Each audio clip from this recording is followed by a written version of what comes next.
and welcome to Craft with Sarah.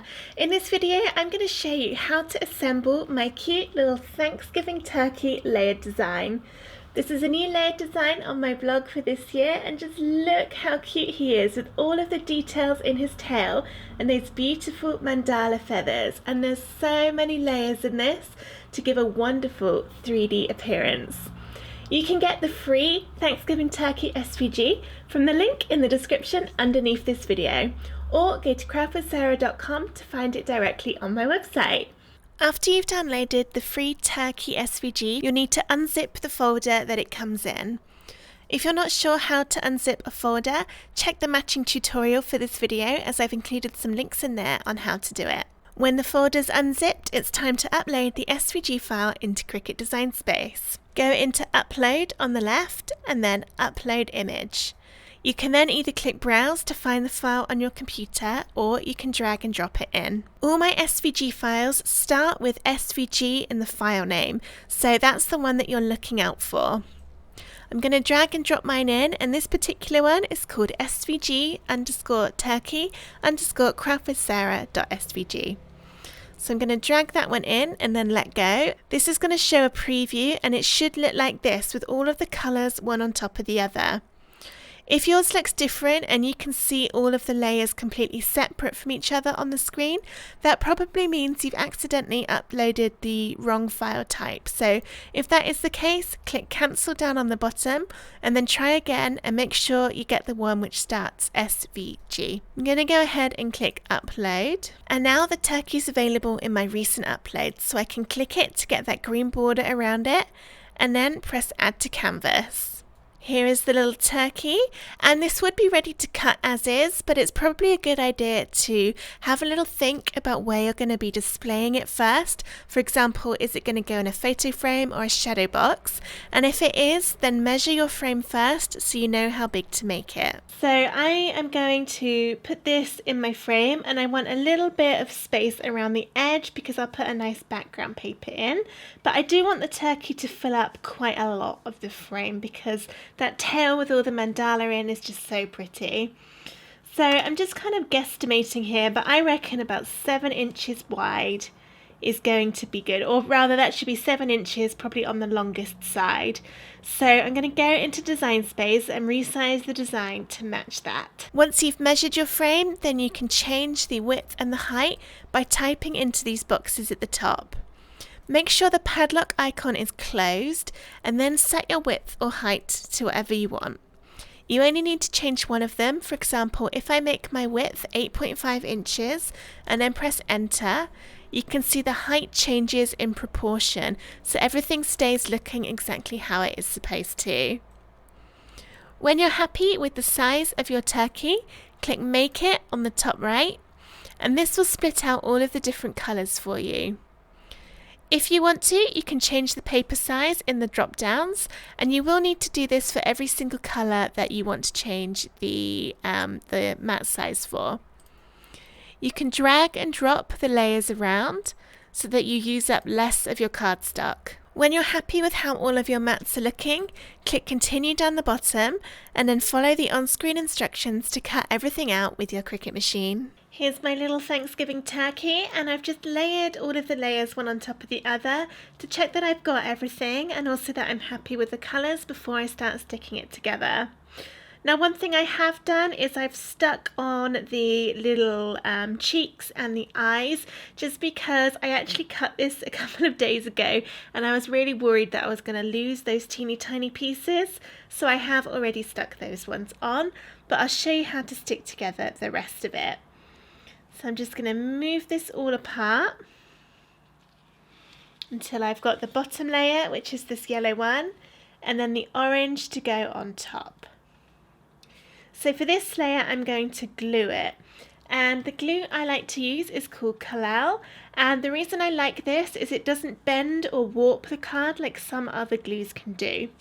And then I put it into these teeny tiny applicator bottles which have needle tips on them, so I can get the glue into all of these tiny spaces. So let's turn this upside down and then add the glue. I'll start on the edge, and this is where these little needle tips really are useful. This is quite narrow.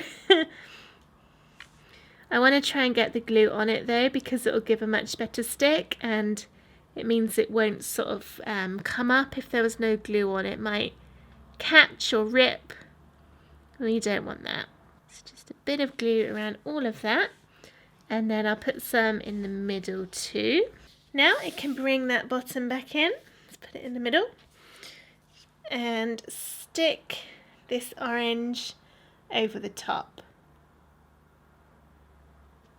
And I've not quite lined that up right, so luckily because it's glue, I can just wiggle it around a bit until it's in position. There we go, and I just want to make sure all of those edges stick.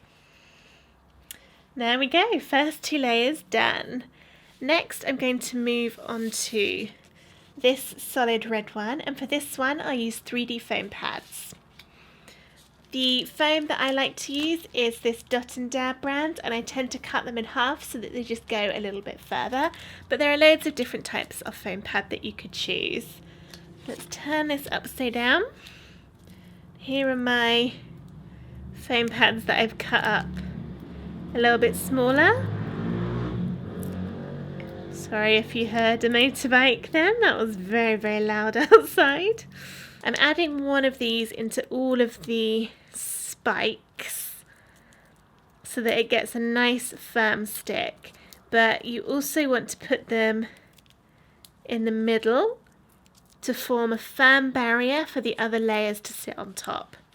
If you only put the foam around the edge and didn't put any in the middle, then you might find that your cardstock starts to sag in the middle under the weight of the other layers, and it just won't quite look as good. We want it to be nice and stable and flat, which will give us the best 3D appearance to our turkey. That's all of those little tops peeled off. Then I can stick this on.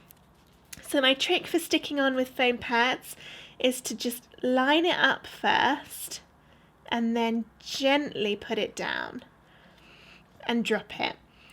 And now you can see if it's lined up, and if it's not, because you've only just gently placed it, it means you would be able to pick it up and unstick it and start again without damaging anything. But I have lined that up, so let's just push it down and now I can stick it. The next layer is this one. This is really, really thin around those edges, so I don't think I'm even going to try and put glue in there. I think it would just end up a bit messy. So let's turn it upside down and add some glue to the rest of it. See, I ripped my card a little bit there, but it's on the back, so it doesn't matter. Stick this one on. There. So you just need to be careful when you're framing your turkey, or when you're putting it wherever you want it to go if it's not going in a frame, that you don't accidentally catch any of these outer bits, because it might rip just because it's quite thin. Next we've got the solid red layer, and this will be another foam one. So I've turned it upside down, and let's put in some foam. Putting it in all of these little feathery bits. And I really like the edge to these feathers. It's kind of a dappled effect to it rather than just being a straight line. So it looks a bit more like feathers. And it just amazes me every time how well the Cricut actually cuts things and how little and detailed you can go, and it still does it beautifully. I'm going to line it up again and then gently drop it. That's fine, so I can push to seal. There's one more layer of the feathers left, which is this orange one, and this is another glue layer. So, got a bubble coming out there. Let's add some glue to the big parts, and then this one I will be able to get my bottle needle tip around those feathers, so I will just take a little bit of time to add some glue in there. stick these on. Oh, I just dropped it. Oh, sticky side down on my work table. Oh dear, I'll have to try and clean that off in a minute. I'll probably put my arm in it in a minute. And now my glue's gone all stringy from where I dropped it. Oh dear. Okay. Well, that turned into a little bit of a nightmare. But it didn't damage the card, so it's all good. Alright, next let's move to the little turkey body. And it's the solid light brown one. So again, turn it upside down. And this is a foam layer. I don't need quite as much this time because the piece of card is a lot smaller. But I've still put one of those bits of foam in the middle so it doesn't sag. And then this is going to go, just line it up with the shapes you can see from the other layers. Just need to take all of my teeny pieces off there. And then next is the feathers on the front, and I've cut this from some kind of pearly metallic card, which I think gives a nice little extra special effect. So I want glue for this one. Add some, get all the way up into that top part, and then along the bottom put that one on there. And now we can move on to the turkey head. So as I said at the beginning, I have already stuck the little cheeks and the eyes on. They are quite small and fiddly. So, oops, okay. Oh no, I accidentally stuck that together when I put the eye on. There we go. Alright, so the next layer is the solid head. Let's pick it up. And that's going to have the foam pads. Then stick that on. And then just to kind of outline that is this dark layer, which again I've done from the metallic cardstock. So this just needs a little bit of glue. And what's nice with this layer is it does show you where to stick those eyes, but if the eyes are just too small and fiddly for you, then you could just leave it as this layer because say it does have that eye shape on it. But the design does come with the eyes separate to go on top in a slightly darker colour so that they stand out, and I've already glued those. So next we've got the beak, we've got the red part and then the yellow. So I'm going to use a little bit of foam on the back of the red. Make sure it doesn't poke over any of the sides, otherwise you'll see the foam once it's stuck. And then the yellow bit I will glue. I think it's going to be, I was going to just glue it straight onto the red, but actually I don't want to accidentally put glue in any bits I'm not supposed to, so I will do it on the back of the yellow. It's just a tiny bit fiddly, but there. Last things to do are the wings, and again these come in 2 layers. We'll do the solid ones first with some foam. I think just one bit's probably fine on these. There's one, and there's the other. Oops, I just dislodged the beak. Let's put that back in. Got a glue string. There we go. And then we've got these extra detailed bits, which again you could leave off if they're a little bit small and fiddly. And it still looks nice with those wings in there. I'm just going to add a tiny bit of glue and stick that on there.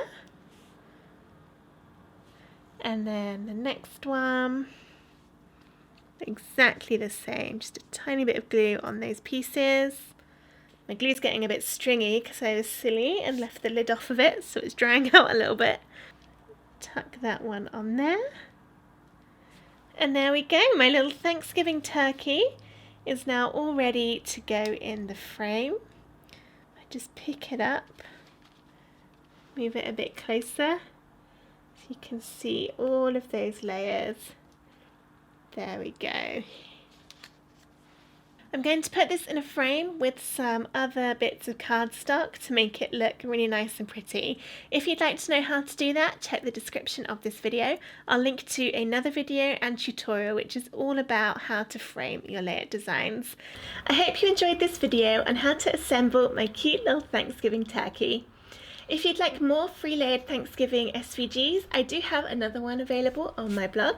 You can kind of just about see it behind me. It's the pumpkin pie slice that I've got on my wall.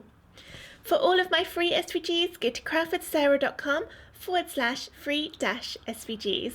Thank you so much for watching, and I'll see you soon for some brand new free layered SVGs. Bye!